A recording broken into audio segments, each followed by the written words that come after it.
Hi, I'm Emily, and this is the Wholesome Wave podcast. These conversations are to inspire emotional wellness, healing, and growth, because the change you create in yourself ripples outwards, transforming those around you and the generations to come.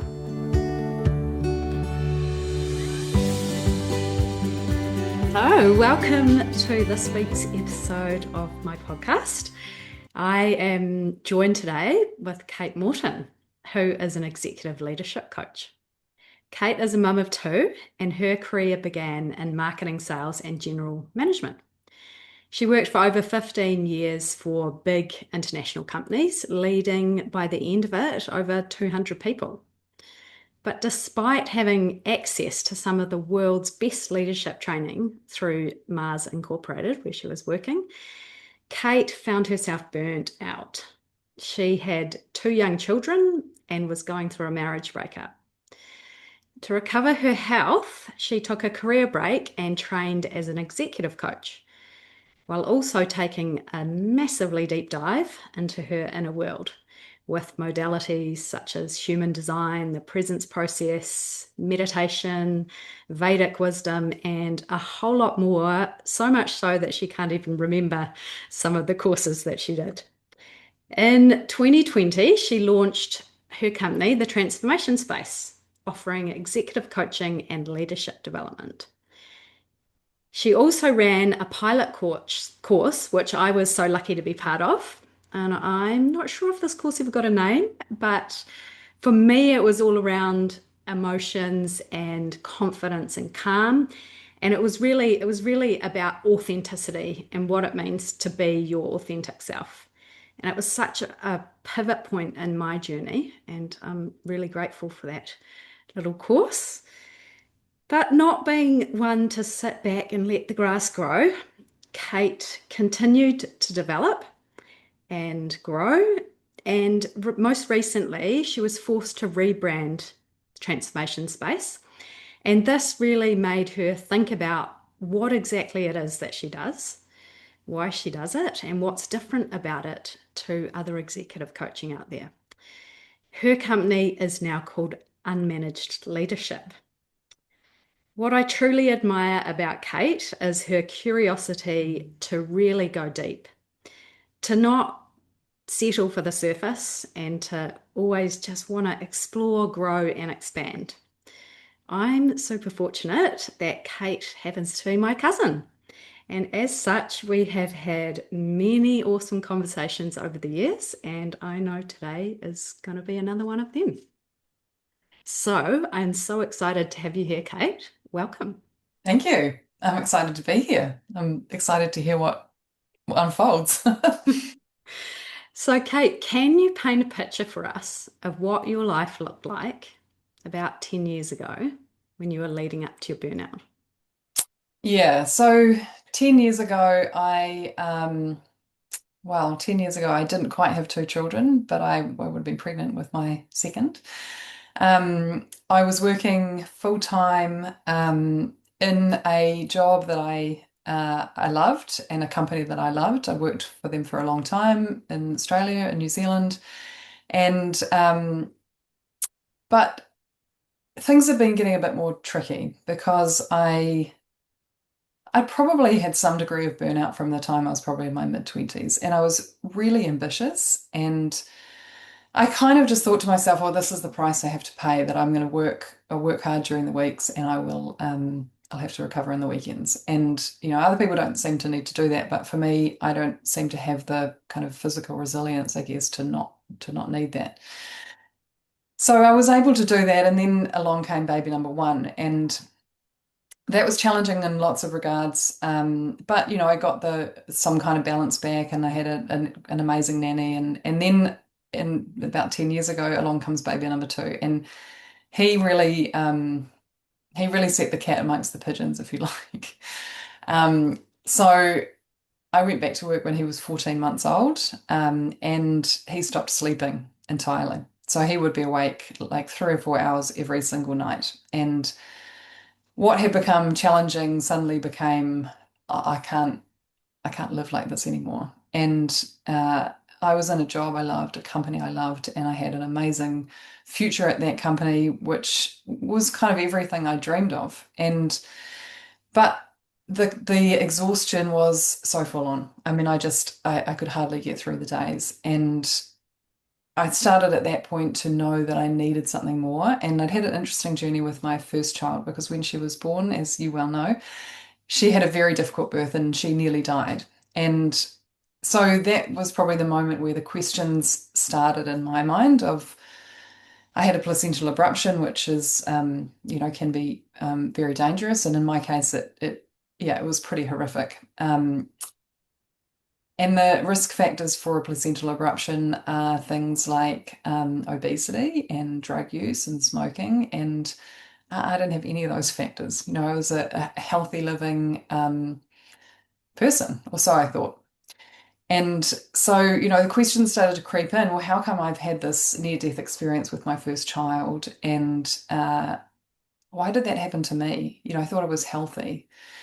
And so the questions started at that point, and also some questions started with her as well, because she was, she had a bit of brain injury from that, from her birth. And so my questions also started in terms of, okay, well, if she's got some brain injury, but potentially it will be fine, how do I then create the best possible environment for her brain to thrive? So, rather than just doing what everyone else is doing, then I started looking at all sorts of information because that's the kind of person I am, as are you. And, what became apparent is there's just so much information out there about what you can do to have a human baby thriving. And none of this information was commonly looked at. It was something that I had to go out and search for. But, I had a child with a brain injury and I wanted to do the best I could for her. So I'd done a whole lot of things in the 2 years before my second child was born. And, those doors had really started opening. And then he was born and he was actually much more challenging than she was. And so there were more questions being asked and more questions being asked. And at some point I realized what I really need is a meditation practice. And so I was very lucky to have a teacher in the form of a university friend just fall into my lap probably about a month after I started thinking I really need this in my life. And then at some point after that, after making the commitment to do the meditation, and I did it very much religiously, I had the moment of, I can't live like this anymore. I'm not enjoying my work. I'm not doing a good job at it. I'm not doing a good job of being a mother. I'm not even enjoying it anymore. I desperately wanted to be a mother. It was really the only thing that I knew was a non-negotiable in my life. And here I was hating being a mother, hating my work, feeling awful and thinking, how the hell did I get here and how am I going to get out of it? Yeah, so that was, yeah. I mean, I remember when your eldest was born, and I think that was a huge moment for me as well, because all of a sudden, when somebody's life is in the balance, you really stop and take note, don't you? And you go, what's going on here? Yeah. Yeah, so I mean, that was such a point of taking note and beginning to change, right? Yeah, I think I mean the beauty for me when I look back at it is I just started asking some questions. And I think when you start asking questions, what you find, if you're genuinely interested, is there's a lot of answers out there. But you won't find them, in the Herald, or you won't find them through Plunkett. No offense to those organizations, but you have to go a bit deeper and you have to go beyond what's sort of commonly known. And once you do, you find there's all this information out there, and there's so many things you can do. And for the child, but also for you. And so I think that process of exploration probably opened up for me, wow, actually there are more pathways than I thought. And whilst I've, been feeling sort of pretty ordinary since my mid-20s, and I had had really bad digestion. That was the other thing that had happened. And I'd done all the medical stuff, and what had transpired from that was, oh, you've got IBS. And that was another moment for me of, I don't think that that's a thing. And, there'll be people listening who are like, of course it's a thing. But for me, it was more like, okay, well, actually, what IBS is they don't know what's wrong with you. That's what it is. But I was convinced that there should be nothing wrong with me, that I'm a healthy, fit, person, that there should be, my body should be operating absolutely perfectly. I think I was 20, maybe 26 when I had a colonoscopy, and I'm thinking, no, no, I'm not even old, I'm young. So that, all these things with little triggers that are starting to ask some questions to say, well, why can't I have perfect digestion? And it took me a long time, probably 15 years before I could say I've got perfect digestion. But that thing kept on at me of, okay, well, I've tried something else and it hasn't worked. I'm gonna try something else. I'm gonna try something else and it hasn't worked. Or it's worked a little bit, but then it stopped working. So just keeping on following that thread of, I believe I should be 100% healthy, but I'm not there yet. So I'm obviously missing something. And I think that process takes quite a lot of humility to say, I don't know. And maybe I'll never know, but I'm really determined to find out, to see what it is that I'm missing. What is it that I'm not seeing yet? And yeah, so I think with, what became multiple threads from multiple directions, one child nearly died, the other child's so difficult and not sleeping, and then my own personal health journey, that all these questions are being asked, and I'm thinking, wow, there's so much interesting stuff out there, and I really want to pursue it and understand it for the betterment of me and my family. I don't know what your question was there. I feel like I've gone off track, but it felt important. Well, I think it brings us to a really important point is that I know through your digestion, and similarly to my skin problems, my acne, is at the beginning, I was always looking for a physical thing that I could do to work this out. Like, there must be another diet, there must be a supplement. Oh, I must be lacking in this. And so it was at the start, it was always about looking for these physical things that I could do, the tick box things.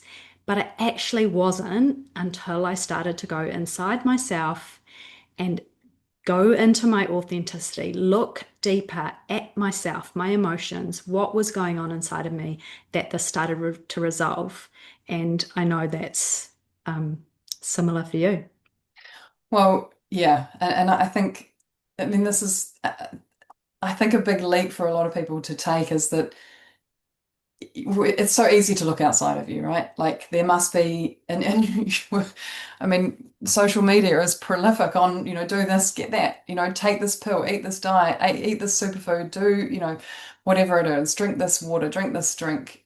And it would be so nice to think that the answer was outside. And so I think that's where a lot of us sit for a long time. And that's sort of a comfortable place to be because it's outside of us. So it's just, I need the money to invest in it, or it just this thing didn't work, but the next thing will. But there does come that moment where I think you realize it's not coming. It isn't outside of me. It's actually something within me. And that I can't recall if I had a penny drop moment with that, but I think at some point you realize it's all inside of me. That this burnout didn't happen to me as a result of what the company did to me or the company's expectations. It was all coming from me and my own drive, my perfectionism, my endless criticism of myself that led me to, I'm constantly second guessing myself and I'm constantly on edge and I constantly think I'm failing. And the stress and anxiety that that puts into your body, that if you don't know how to manage that, then you're just stuck with that every single day for the rest of eternity. And it's interesting I say manage it, because then you get to the next stage, which is, okay, well, how do I better manage this? So a stage of self-awareness to say, okay, well, I know I'm a perfectionist, for example. So now I need to manage it. So I now need to put tools and strategies around myself to make sure that this is sort of kept in check, if you like. And I mean, I had amazing training when I was at Mars, and I went all over the world with the company and did amazing courses and had amazing exposure. And I think I did have really good self-awareness. I was always given that feedback that my self-awareness was really high. But the thing that I've come to understand over the years is that self-awareness is great, but if you don't know what to do with it, it's useless. It actually is. it's just another thing that you need to manage. Or, I am this, as opposed to, no, I'm currently this, but I can go beyond that. And so those were the questions that I started asking beyond Mars is, well, how do I not be a perfectionist anymore? Like, what is it within me that I'm actually trying to protect myself from by using a strategy of perfection, for example? And it's when you can start looking at those things and take that to the next level that you can say, I don't need to do this anymore. All the things that I thought I was protecting myself from, they're not even real. They're just stuff that I've made up in my mind. Mm. And so that's where you can get into real liberation from these things that you have managed, that oh great, I become self-aware, I know what I'm doing, and suddenly now I'm managing all these. I've got anxiety, I've got perfectionism, I've got, health issues, I've got, okay, great. Now I've got all these things I need to manage in addition to my children, my job, my home. I mean, I think that's where a lot of people get to in their 30s and particularly in their 40s is, fuck, there's just a lot to do. And what I'm most interested in is what's beyond that. So when you stop managing all of those things, actually, wow, there's so much freedom and there's so much. You look around, you think, "Oh, I don't even have anything to do anymore. There's not all these things that I need to do," and suddenly all the space opens up in your life, and you think, "Wow, this is what life should really be like." That's a long So, journey to get there. yeah. So what I'm hearing is there were things going on in your life. There was the difficult birth, the difficult second child, hard job, marriage breakdown. And there's a tendency to want to blame all of those things as to why I feel like I am and my health is not doing well. Mm. But actually, it's looking at ourselves and working on ourselves so that then those other things around us aren't actually don't become problems. And I remember distinctly, we were in my garage and your marriage had just come to an end, and you just told me, and you said to me, Emily, our children are the canaries in the coal mine. And it took a few minutes for me to sort of go, what? What's she on about here? And it was quite confronting because it was suddenly I realized, ah, you mean our children are really showing us what's going on for ourselves.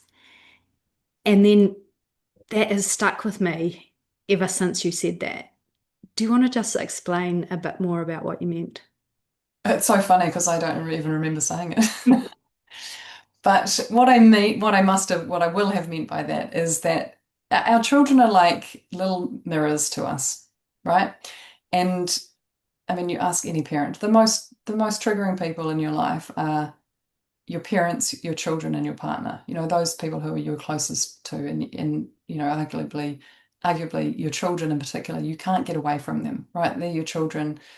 It's only in extreme cases that you'll, not be with them. So they're there all the time and they're mirroring you and they trigger the hell out of you. And I'd go a step further and say they're not only mirrors to you, but they're magnifying glasses as well. So they're showing you, and they usually show you who you are and what you need to look at in much more graphic detail than you would probably see it in yourself, than you would ever see it in yourself, because it's like it's full noise, illuminated, nothing held back, especially from young children. So you've got this opportunity to look at your children and say, okay, well, what are they showing me about me? And they will be showing you everything that you need to know. It's very hard to receive it from them because the way that we've been taught is children are difficult, children are naughty, children need to be managed. You've just got to sort them out. It's your parenting that's the problem rather than it's you that's the problem. And even saying something like that, it's you that's the problem, is so confronting for people. The last thing that someone wants to hear when they're up to their eyeballs and parenting chaos is you're the problem. It's like, oh, well, kill me now. But actually, to be able to look at your children and say, wow, this thing that they're showing me is me. Is it, once you open up that door, you can't unsee it. And so then you've got the opportunity to actually walk through the door and say, okay, if this is me, how do I liberate this thing? Mm. So I'll give you an example. Something that my son is showing me at the moment is, and he's been my greatest mirror. And I should also say they'll work in different ways, right? Because one of the things that I think is most challenging for people, I don't think I know is most challenging for people, is that we really struggle to receive what's amazing about us. And that's also present in our children. So they will also show us all the beautiful and amazing things about us. But that's also hard to receive because we're not prepared to step into our own light and our own brilliance. But, in me, for my example, in my children, I'd say my daughter shows me all of the beautiful, amazing things that I am. But I didn't want to see all those because I'm on a mission. I'm fixing all the problems that I've got with myself and my son's like, here are all these problems on a plate for you to deal with one after the other. Anyway, that's sort of a side note because I do think they show you both those things, and in many ways, it's hard to see both sides of it. And even in having a conversation or listening to a conversation like that, you could easily go down a path of, oh, look at all the problems, but also look at all the beautiful things that your kids are showing you about yourself because they are so important as well. Anyway, my son is hypersensitive, right? Like if you tell him off he will crumble and stomp into his room and cry and you think, I mean, I really just said, could you move the plate a little bit to the left? And instead of pull yourself together and be a bit more confident, if I can look at this and say, wow, this is me, that if someone says something that's a little bit critical, I crumble. Mm. And actually once I've looked at that and I can say, is that really who I am? Or is this something that I've taken on at some point in my life, this hypersensitivity? Or are there multiple aspects to it? And there'll always be multiple aspects to it, that there's a gift in it and there's also a shadow side to it. So, I know there's a huge gift in my sensitivity in terms of what I do and what I do with people, but also there's an opportunity to not take things quite so personally. So, yeah, that's a bit of an example of I think what they're showing you, and they're showing it to you every day. And I think honestly, it's part of why parenting is so challenging because they're there every single day. Mm. There's no day where you don't get to be seen, you don't get shown who you are and what you need to look at. And that it's absolute perfection. So yeah, so we get shown these messages through their behavior, but also I believe through their physical health and like their sleep or their bedwetting or their clinginess or their eczema or their asthma or all these other things. Have you got any examples that you could share with us that you noticed? Their sleep. Well, I mean, I think the biggest one was my son who didn't, well, he slept really well until I went back to work. And for some reason, I mean, it seems so incredibly obvious now. He was so attached to me, and then I went back to work, and he was in the care of a nanny in a beautiful, perfect, wonderful environment around him. Um, but I really think what he wanted to spend 3 or 4 hours with me every night, and it seems so obvious that he needed more from me, but I couldn't see it in that moment. All I could see in that moment was, this is painful. He's a pain in the ass. Why won't he sleep? Why is he wide awake? No, why doesn't this happen to anyone else? Not, this kid is calling for you to be there for him. He needs you there. He needs more of you. He's calling you to say, look around in your life and say, is this really what I want to be doing with my life? Am I really thriving in this environment? And it took me a long time to see that that was what he was showing me because I didn't want to see it. And I didn't want to have, and I think this will happen for a lot of people that, when you ask the question, it's probably pretty obvious what they're showing you, but you don't want to know. You don't want that to be the case. You want to continue with your life as it is. And I mean, this is the mothering experience of our generation in particular, that we want life to continue on as it was. We want our careers to continue on. We want things to just be the same as they were. We want to be able to travel. We want to be able to go to parties, all that stuff. But parenting changes you completely. And so they're asking questions of you that you're like, well, I don't want to know. I don't want to know the answer to this question, but it keeps coming at you until you answer it. And I mean, what would happen for a lot of people is that they, instead of facing that situation, they would say, okay, well, how do I manage the situation? So how do I make him sleep? And so maybe people would turn to drugs or herbs or I don't know. I mean, there's any number of things that you could do in that situation and that many people would have done. And that's great and, probably gives some short-term relief. But that question's going to keep coming and it's going to come in another form. You just don't know what that actually looks like yet. So you can manage it, but it's like playing whack-a-mole. You fix it over here and it comes up over here and then you fix it here. And so you're endlessly managing all these things as opposed to, okay, this kid really is showing me something. And until I understand it, well, there's no point really moving forward. Yeah. So till we take a hard look at ourselves and admit to ourselves that in your case, maybe it was that we needed to let that career have a pause. Yeah. Let that constant drive for achieving more and say, oh no, actually right now the most important thing is my son Mm. and he needs me to be with him. Mm. And yeah. Yeah. And So not even knowing what that means or why it is, because it's famously said the dots only join in hindsight. And it's only I can only see it now that when I did eventually leave, and I left because I was so unwell and I really had no other choice in the end. But then I had 2 years with him before he went to school where I was recovering, but he was home. And those years were so, so important for both of us. And I learned so much from him and he got so much from me in those years. And he was navigating a separation, which for a 3-year-old is interesting because they do understand it and then they don't understand it at all.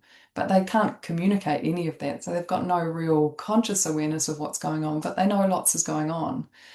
So having that time with him, even when my daughter was at school, those 2 years were so incredibly valuable, and I would never give those 2 years up for anything. The beautiful time that we had together, it was enormously healing for both of us.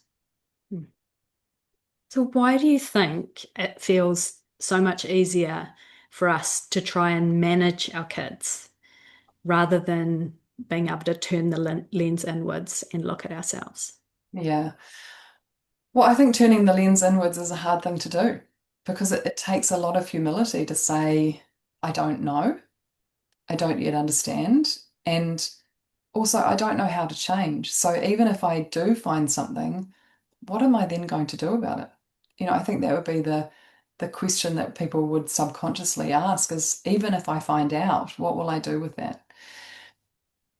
But that's all part of the journey, is finding out what it is. And I didn't start knowing how to change or how to grow or how to be different, but that's part of what you find along the way. If you have that genuine inquiry and that genuine desire for things to be better and a belief that they can be, which I always had that belief that I should be really healthy and my kids should absolutely be thriving as well. So holding on to that belief, I think, is important, which brings me to your first question, which is why don't we do it? I think that's what your question was. A huge part of it is because it's not what's seen. So you go out into the world, that's not what people are doing. People are managing the situation, they're complaining about it, they are thinking that it's unresolvable. They're thinking, well, all it's happening to all of my friends, so it's normal, as opposed to having a much higher aspiration of actually, I think it can be way better than this. So it's so easy to be sucked into what's common rather than having I'd say a leadership position of, I feel like it can be a lot better than this, and it should be. And that's going to lead you to make some decisions that are different. It's going to lead you to potentially be ridiculed. And I'm sure there's lots of things that I did as a mother, particularly when my kids were little, that my friends were probably talking behind my back about me. I'm sure you probably had the same experience but in my own conviction of I want the best, actually it calls forth the courage to say, yeah, I don't care if they're talking about me. I'm pursuing a different path. I'm pursuing a path that I think is based on a higher aspiration. And if I'm wrong, I'm wrong. But I'm going to pursue this path and I want the absolute best for me and my family. And if that causes me to be ridiculed or rejected, okay, so be it. But that takes quite a bit of strength to hold that position and to go against the grain, to try some things different and to lead in a different way. And I mean, you know this is as much, maybe even better than I do, that there are people who think you're crazy. But at the end of the day, the reward is all yours. And what ends up happening is that there are people who are like, just tell me a little bit about what you're doing. And, that's lovely when that happens, but it's not everyone and it's certainly not common, but it does make you feel like, yeah, I am, I'm charting a path and there are other people interested in what this path is and what the possibilities are here. Yeah, well, I know it's definitely a challenge to go against the grain. Mm. And I know myself, I'm in many groups that, when there's a problem with our kids, there's usually a number of mothers that are like, oh, try this, get that. And yeah, they might be great short-term fixes. But it really begs the question, if there is a problem there now and we put a patch over it, what's that problem going to be like when that child grows up? Yeah. Yeah. And what are you going to manage along the way? Yeah. I mean, I would say that, yeah, particularly in the arena of health and, definitely in the arena of behavior as well, there's a lot of managing that goes on through primary school and into high school. I mean, the experience that I've had with my children is I was very focused on their health, I was very focused on their food, on anything that went into their body. And what that resulted in for me was extremely healthy children. That, the common story of, oh, this is going around and that's going around and it's come from daycare. My kids went to daycare, they went to school, they never got sick. So that was just a common story of what can happen. If you're managing your child's health, you will continue to need to manage it. Whereas I had worked from, I think from the bottom up in terms of creating incredibly healthy children, they didn't get anything. They still don't get anything. I think my daughter went to school for 4 years without having a day off, the first 4 years of school. And people would say, oh, you just got lucky. I didn't get lucky. I was so focused on her health and we reaped all the benefits of that. But people would say you made decisions that we would never make, and that's okay. It's okay. But I didn't have to pay the price of, what people will talk about endlessly of kids are homesick again, have to take days off school, have to take days off work, have to juggle, with my partner who's staying home with them. Oh, I've got to go and pick up my kid from daycare because they're sick again. I mean, that to me is like, kill me now. I do not want to be having that day in, day out in my life. So how do I make sure that my kids are really, really healthy? And to go one step further into emotions, because my kids also, they navigated a divorce very early on in their life, and not that it was a really difficult, there was not lots of animosity. There was lots of, how do we make this work as well as we can? But they still had to navigate two parents being in a separate house. So equally, they could have been really challenged physically for all that was going on emotionally there. But again, it was something that we're really conscious of facing into. So we talk about it, what's happening here? What's happening there? How are you feeling about it? What's your experience of this like? So there's that outlet for emotion and recognizing that as those children go through their emotions, they need to understand how to learn how to exist with them. So rather than shutting them down, which is the norm, we always worked with their emotional content so that they knew, how do I let this energy exist within me and move through me? And so then you don't have, okay, well, they've got a healthy diet and everything is good there, but emotionally so under so much stress because they don't know what to do with this volume of energy that's coming through them. And so again, there's that other aspect of health that's so important there as well, that they know when I feel something, I know what to do with it. I don't have to react to it. I don't have to get sick. I don't have to hold it in. I'm just able to move through it. So, it comes from multiple aspects of parenting, and that's a challenging one in itself, because in order to have what I call emotional competence is for your kids' emotions to not trigger your emotions, you need to have dealt with yours first. So if they are screaming, if I'm not regulated, I can't possibly regulate them.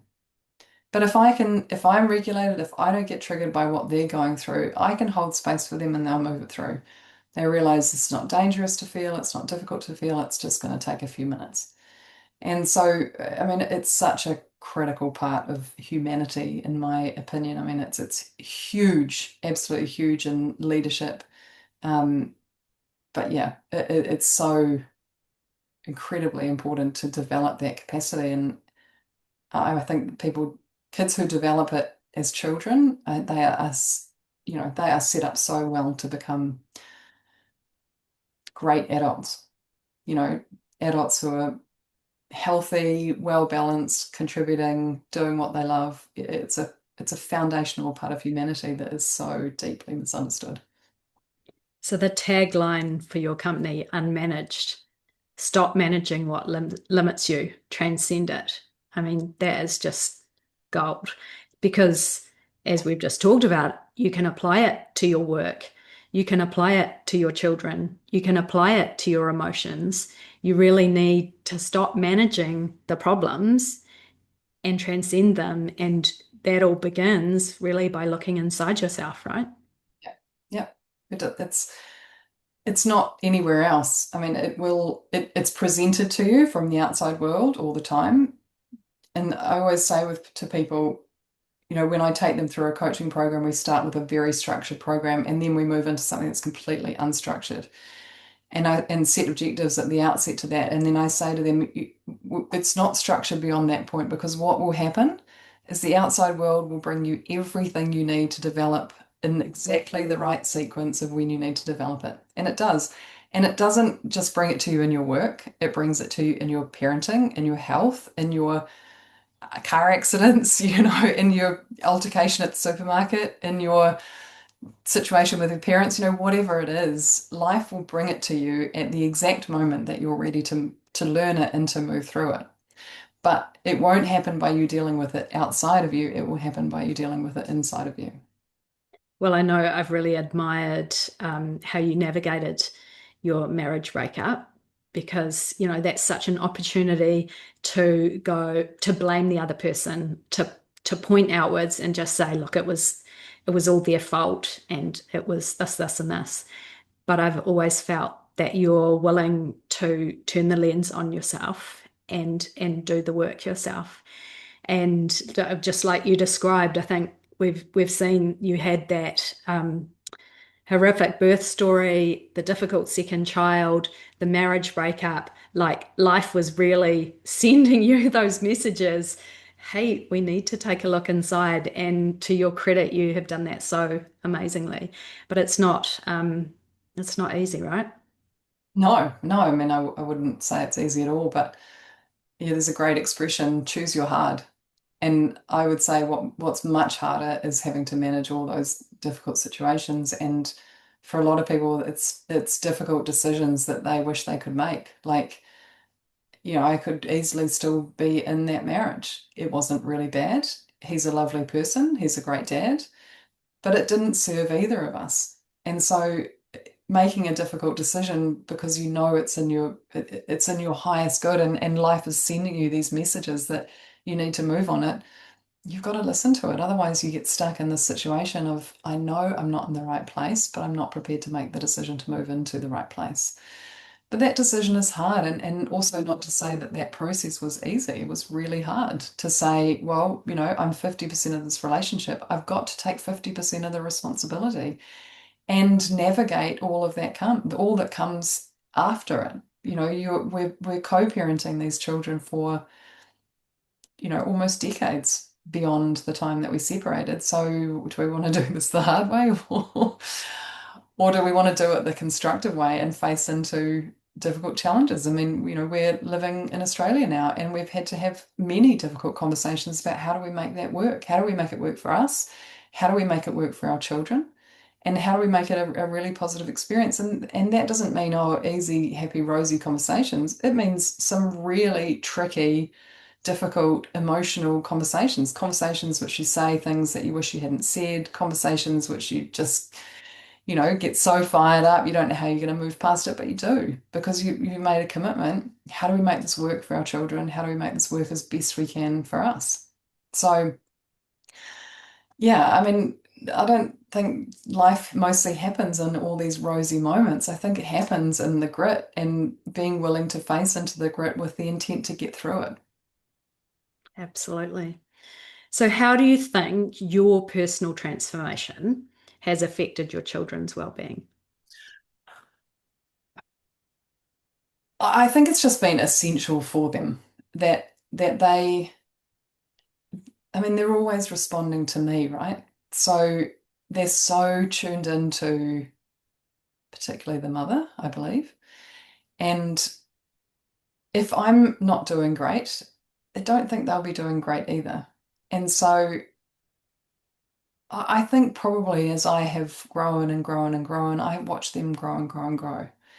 And I mean, it's hard to put a finger on this moment or that moment, but to have two really well adjusted, great, happy, healthy children who've navigated divorce, different countries, step parents, like there's a lot that's been in their short journey. A parent who was severely burnt out and, I mean, was really unwell for a couple of years. And yet they're so great. I had parent teacher interviews this week and both of them said both their teachers said if I had classrooms full of these children, I'd be the happiest teacher on the planet. So Amazing. um yeah, I just don't I can't I don't think I can separate my journey from their journey. And what I think will be fascinating is when they become adults, how much did they take and understand of what they've been through. And, I talk to them about it from time to time and try and teach them things. And, my son, for example, he had a headache last night. And for me, what to do in that moment is to learn how to experience pain. Pain is a part of life, but for me, pain is a gift. And it's really hard to see it in that way. But to be able to lie there and zero in on where is the pain and feel it and just let it exist, to not fight against it, to not react to it, to not push it away. It's very hard to do. It's hard to do as an adult. To get a child to do that, to just receive whatever it is that's in the pain, it's a huge, huge thing. But it's, all those little incremental moments that build up to a child who's resilient, a child who can navigate their way through pain, a child who doesn't have to avoid pain in their life. I mean, if you look at adults, and probably I'd say the main reason we have to manage our lives is because people are avoiding pain. And I don't just mean physical pain, mostly what I mean is emotional pain. So, the first thing that happens when you start looking at yourself, into yourself, is it's painful because there's a whole lot of stuff there that you don't want to see. You don't want to re-experience. You don't, it's very easy to go out and live your life as though none of those things have happened. You can shelve them so easily and go out into the world and live, but you're carrying them around with you all of the time. And, they're showing themselves in various ways. But to actually go in and look at it, it's initially very hard until you realize there's nothing really here. It's actually fine. It's actually fine. All that's required here is my presence to this. So for me to develop children who don't need to avoid pain, I think that sets them up in a really amazing space to become great, happy, exciting adults. I love that. Mm. So, for the mother who is running around, putting out fires with their children's behavior, their mental, their physical, their emotional health, and probably poor health of their own, possibly on also on the brink of burnout, what would you want them to walk away from this conversation understanding? The most important thing is to start with you. And it's hard to do because the next question that comes is, where do I start? Start anywhere. Start with just making 10 minutes in your day every day that's non-negotiable, that's for you. Make that, turn that into half an hour. You find that people find that so incredibly challenging. Where's the outcome of that? Where's the output? There's no productivity. And then start asking yourself some questions. What's really going on here? What do I need to look at? Where might I go to look for something? I mean, the amazing thing about the world that we live in now is that there is so much information out there. So as soon as you start asking questions, there are answers everywhere. There are people you can go and see. There are courses. There's information online. You can probably just put it into Chat GPT, but start asking the questions and clearing some space for you because this sort of endless busyness will never be resolved in more busyness. It will actually be resolved in creating some space. Well, I know, Just participate. That's the starting point. People find it the hardest thing that they've ever had to do, just to sit there for 10 minutes. But just to do that and say, I'm the priority here, things immediately start to shift around you. well, I know the exercise that you got us to do on the little course that we did back in 2020 was to write down three things you're grateful for, two things that you're noticing, and one thing that you're appreciating about yourself. Mm. And I remember I did that religiously for a number of months, and that was just so wonderful at getting me to notice every day what was going on inside my head. Mm. What was I saying to myself? Mm. What was I not appreciating about myself? What was I letting slip by that I just didn't even notice? Mm. Because it all really starts with when we can start to notice something, then we can start to question, right? And we can start to question where does this lead? And like you say, there's so much information out there that we just start somewhere and then keep going and follow that trail, right? Yeah, yeah. I mean, I think what's most important is the belief that things can be great. I mean, if you don't fundamentally believe that, you will not get anywhere. And your current situation is not evidence of how it can be, it's just evidence of where you have been. But when you start with, I mean, what you're describing there is presence. By just getting present to yourself, things start to shift and your consciousness starts to grow. I mean, what you start noticing about yourself, what you start noticing about your thoughts, what you start noticing about life and how it operates around you, it's not random. It's happening, it's very deliberate. But if you're not present to it, it will seem totally random. But it's not. It's not random at all. It's all perfectly designed for what you need to see and what you need to understand in this moment. But just taking that time to get present, that starts to shift your consciousness. And once you're on that journey, and if you've got that commitment to how do I make things amazing in my life, it will unfold. And it's, we live in such a timeline driven world, and that's a diabolical thing. I mean, if I thought about my digestion, for example, 15 years it probably took me. But thank God I never gave up because where it took me was phenomenal. And we're so focused on the quick fix, but it's never found in the quick fix.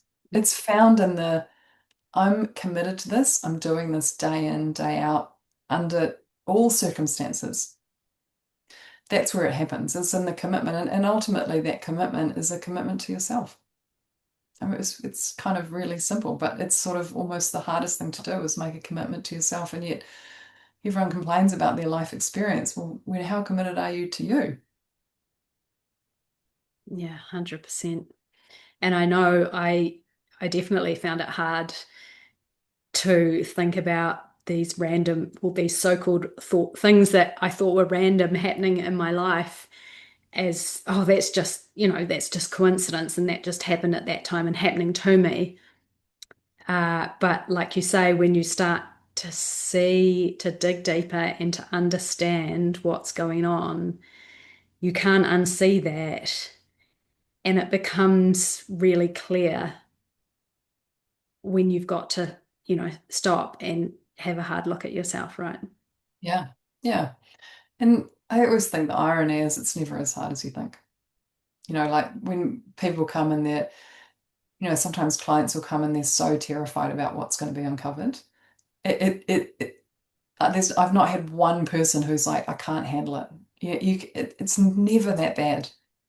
And in fact, often it's just a real relief to be like, oh, that's what it is. Well, Oh, it's really the thought of it, right? It's the thought of it. We've attached a thought to the sensation that we're having in our body. And when we keep perpetuating that cycle rather than just being with that sensation in our body yeah, and letting that sensation move and discovering that that will actually pass, it won't go on forever. yeah, And then we can unattach ourselves from that thought yeah, and move into a better space. yeah, yeah, yeah. It's that thing that the very thing that you're avoiding is a highly temporary experience. Like if you have an emotion, they say, if you have no reaction to it, it'll be gone in 90 seconds. So what people are doing is they're actively spending their lives avoiding something that will probably be gone in under 2 minutes. Not that most people won't react to it, because they will react to it, and that's fine. That's part of our experience when things have been suppressed for a long time. But just to think that so much of what we're avoiding, it's not even, it's completely insignificant in the scheme of things. Amazing. So, finally, what wisdom would you want to share with the woman who wants to break cycles and create a healthier future for their families? I should say, and men too, because Yeah. there's a in this as well. Um, I think probably just to realize that you are the author of your life, that we are highly conditioned to being the victim of life, that life happens to us, but life's happening for us all the time. And if you can start to see it in that way and realize that you're the one writing the script, I mean, it's a hard thing to handle or to even absorb that when you look around and think, this isn't what I would have written. But you have written it because you've created it. So what's in there that you need to learn and understand so that you can transcend it? And where do you want to be? What do you actually want it to look like? It's the this is something I've started doing with every client who comes in now, which I didn't used to do, but to get people to ask people, what do you want? Because that question is often the hardest thing for people to answer. Because what it means is that they have to really acknowledge something that's deep inside of them that's probably unacknowledged, and they have to be a bit audacious. And they have to also potentially not get it, to face disappointment. And people will do a lot to avoid facing disappointment. But when people really start to say what it is, like if I was writing the story of my life, what would I write? If I was to write what it's going to look like in 10 years' time, what would I be writing? To really let yourself go and go into that and then believe it's all possible. That's when you can start to step into the space of being the author and no longer being the victim of your life. It's a challenging thing to do, but actually it's a possibility that's available to every single person. And the first thing people will do is they'll be like, well, can't because of that and this and that and blah, blah, blah. That's just today. You have no idea how things can shift in a short space of time when you're really dedicated to yourself. Amazing. Well, thank you so much, Kate. Thanks for having me. I just wish we got to chat more often. A little 1 hour conversation is never long enough. But thank you so much for your time today and sharing your beautiful wisdom. Thanks for having me. Good luck. Thanks for listening to the Wholesome Wave podcast. If this episode spoke to you, I'd love for you to share it with someone who could use a little wave of inspiration in their life. If you would like to explore emotional release work more deeply, you can connect with me at thewholesomewave.com. Remember, the healing you create in yourself ripples out to your loved ones and beyond.